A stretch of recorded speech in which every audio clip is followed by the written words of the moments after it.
அனைவருக்கும் வணக்கம். சட்டமன்ற தேர்தலுக்கு குறைந்த நாட்களே உள்ள நிலையில் கிருஷ்ணகிரி மாவட்டம் பர்கூர் தொகுதியில் சுயேட்சை வேட்பாளராக போட்டியிடும் களமிறங்கி உள்ள திரு மாதேஷ் அவர்களை பற்றி பார்க்கலாம். வணக்கம் ஆனந்த் பாபு. மாதேஷ் அவர்களை பற்றி முழு தகவல் சொல்லுங்க. வணக்கம் நாகராஜ். திரு மாதேஷ் அவர்கள் போச்சம்பள்ளி அருகே இருக்கக்கூடிய வீரமலை என்னும் கிராமத்தை சேர்ந்த சிவப்பு ராஜா என்பவரின் மகன்தான் இந்த மாதேஷ் அவர்கள். இந்த பர்கூர் சட்டப்பேரவை தேர்தலில் போட்டியிடுவதற்காக சுயேட்சையாக வேட்புமனு தாக்கல் செய்திருக்கிறார். இளைஞர்களின் இந்த ஆதரவோடு அவர் இந்த தேர்தலில் போட்டியிட அவர் சின்னம் பெற்று தேர்தல் பணியாற்றி வருகிறார். மாட்டுப்பண்ணை நடத்தி வருவது இவரது தொழிலாக இருந்து வருகிறது. நாகராஜ், ஆனால் சமூக பணி அப்படின்னு சொல்லியிருந்தீங்க. திரு மாதேஷ் அவர்கள் என்னென்ன சமூக பணிகள் எல்லாம் செய்திருக்கார்?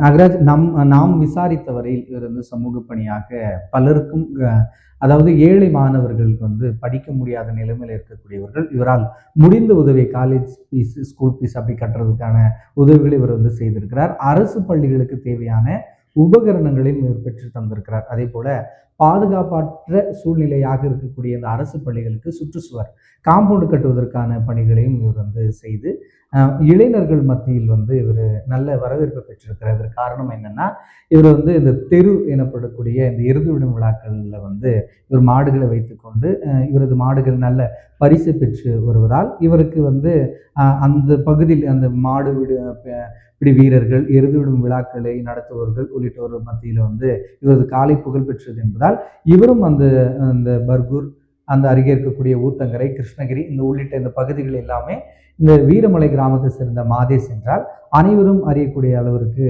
அந்த பகுதியில் சற்று பிரபலமான அவராகவே இருந்து வருகிறார். நாகராஜ், திரு மாதேஷ் அவர்களின் செல்வாக்கு எப்படி இருக்கு? பிரச்சாரம் என்னவாக இருக்கிறது?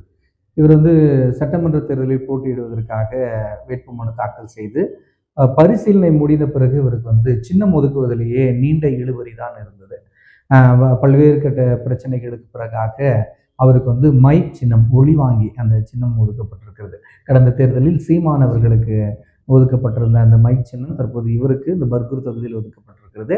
அந்த சின்னத்தை இளைஞர்கள் மத்தியில் எடுத்துக்கொண்டு, இளைஞர்களை, இவருடன் இருக்கக்கூடிய நண்பர்கள், தொகுதி முழுவதும் இவரால் அறியப்பட்டவர்கள், இவரது ஆதரவாளர்கள் என அந்த சின்னத்தை மக்களிடம் கொண்டு சென்று இந்த தேர்தல் பணியாற்றி வருகிறார்.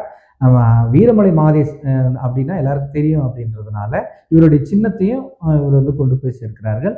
இளைஞர்கள் மத்தியில் இவர் அறியப்பட்டவராக இருக்கிறார். நாகராஜ், நல்லா செல்வாக்குன்னு சொன்னீங்க. மற்ற கட்சியினர் ஏன் இவரை அணுகல?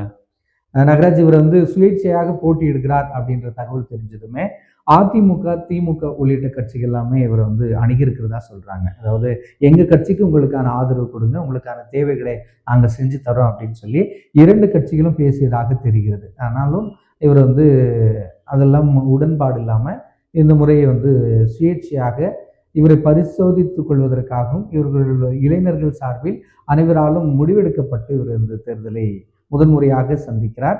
தேர்தல் பிரச்சாரமும் சூடுபிடிக்க தொடங்கியிருக்க நிலையில் ஜாம்பவனாக இருக்கக்கூடிய பர்கூர் எம்எல்ஏ, திமுக மாவட்ட செயலாளருமான மதியழகன், ஒன்றியக்குழு தலைவராக இருந்த அதிமுகவின் இசி கோவிந்தராஜ் ஆகியோரை எதிர்த்து இரண்டு மிகப்பெரிய வேட்பாளர்களை எதிர்த்து அவர் சுயேட்சையாக களம் கண்டிருக்கிறார். நாகராஜ், பர்கூர் சட்டமன்ற தொகுதி சுயேட்சை வேட்பாளர் திரு மாதேஷ் அவர்கள் குறித்து முழு தகவல்களை வழங்கிய திரு ஆனந்த் அவர்களுக்கு நன்றி. மீண்டும் அடுத்த வீடியோவில் சந்திப்போம். வணக்கம்.